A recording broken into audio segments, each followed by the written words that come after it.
This is a map of every nuclear weapon detonated in history. Since 1945, there have been more than 2,000 nuclear detonations around the world, mostly by the US. But there's one test that stands out among the thousands of others, because we still don't know exactly who did it, but we have a pretty good idea. In 1979, a US satellite detected a double flash of light in the Indian Ocean near the Prince Edward Islands, which resembled similar double flashes caused by other nuclear weapons tests. Experts believe that this was the first and only test of an Israeli nuclear weapon, which was developed covertly and hidden from US and international inspectors. Israel still has never publicly acknowledged the existence of its nuclear weapons arsenal, and the origin of that unknown double flashing event is still debated. Today, another Middle Eastern nation is accused of developing a covert weapons program, one that could upset the geopolitical balance of the region and unravel non-proliferation efforts around the world. The US and Israel have recently taken military action against Iran's nuclear sites, with US bombers and submarines targeting facilities in Fordo, Isfahan, and Natanz. US officials have claimed the attacks destroyed these facilities, pushing back the clock for Iran to develop a nuclear weapon. But recent history shows that military action isn't enough to deter would-be nuclear states.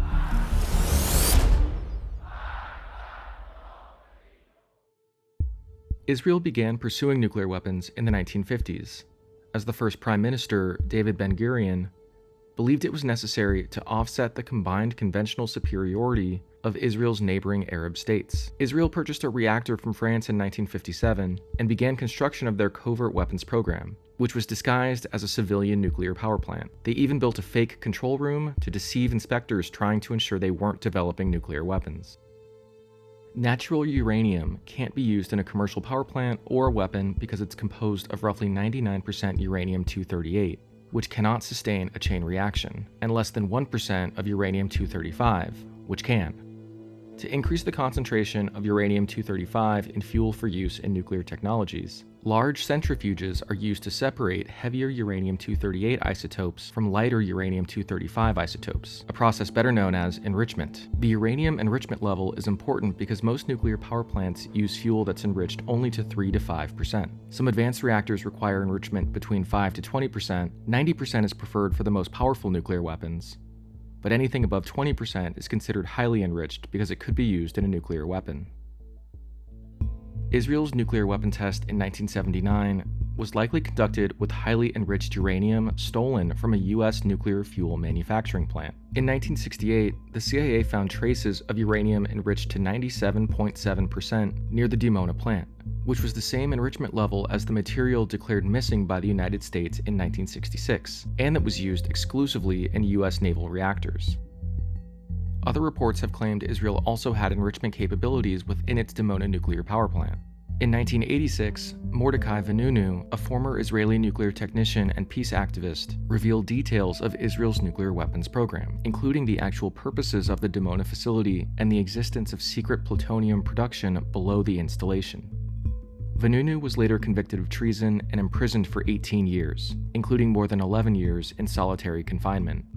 Israel still maintains a policy of strategic ambiguity and has never publicly acknowledged its weapons program, but experts believe that Israel maintains a nuclear arsenal of 90 warheads. Experts also believe that Israel possesses land, sea, and air-based delivery systems that could deliver those warheads, but it's unclear which would be used during a nuclear mission. Israel's land-based ballistic missiles, known as Jericho missiles, are launched from the Sdot Mika missile base. Some of these missiles have a range of more than 4,000 kilometers. The sea-based missiles are known as Popeye Turbo and are launched from German-made Dolphin-class submarines. Some reports claim that they have a range of 1,000 kilometers, but those are thought to be exaggerated. Finally, Israel possesses US-made F-15, F-16, and F-35 fighter jets. These aircraft all have nuclear capabilities in the US arsenal and could therefore potentially be used by Israel to deliver nuclear weapons from the air.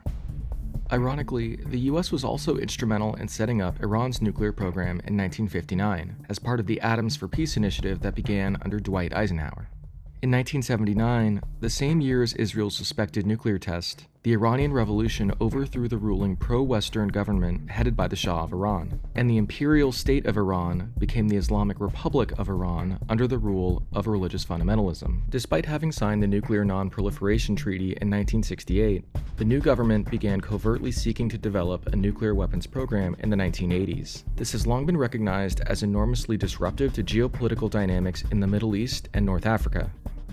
Since 1979, Israel and Iran have had no diplomatic relationship, and Israel sees the Iranian nuclear weapons pursuit as a direct existential threat to avoid at all costs. Iran and Saudi Arabia have been fighting a proxy war for regional influence throughout the Middle East for decades, and if Iran were to successfully create a nuclear weapon, the Saudis would likely seek one themselves. The Joint Comprehensive Plan of Action, or JCPOA, imposed hard limits on Iran's ability to enrich uranium, required international inspections of their facilities, and incentivized them to cooperate by easing sanctions on the Iranian economy. Israel and Saudi Arabia both opposed the deal because it allowed Iran to strengthen its economy and potentially grow more influential in the region. Donald Trump withdrew the US from the JCPOA in 2018, claiming to want a better deal that never materialized. 7 years later, in 2025, with Trump back in the White House, Iran had resurrected its uranium stockpile and also begun enriching fuel above 20%. On June 21st, the US attacked Iran's nuclear facilities at Fordo, Natanz, and Isfahan.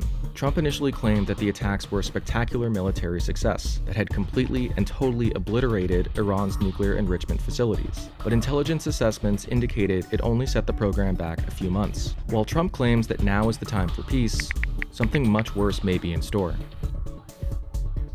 It can't be ignored that countries that have successfully achieved a nuclear weapons program through covert means, like Israel and North Korea, have been allowed to keep their weapons while maintaining their autonomy and a degree of respect among nations. Meanwhile, countries that renounced efforts to develop nuclear weapons, like Libya, Syria, and Iraq, later saw their leaders deposed, and in some cases brutally executed.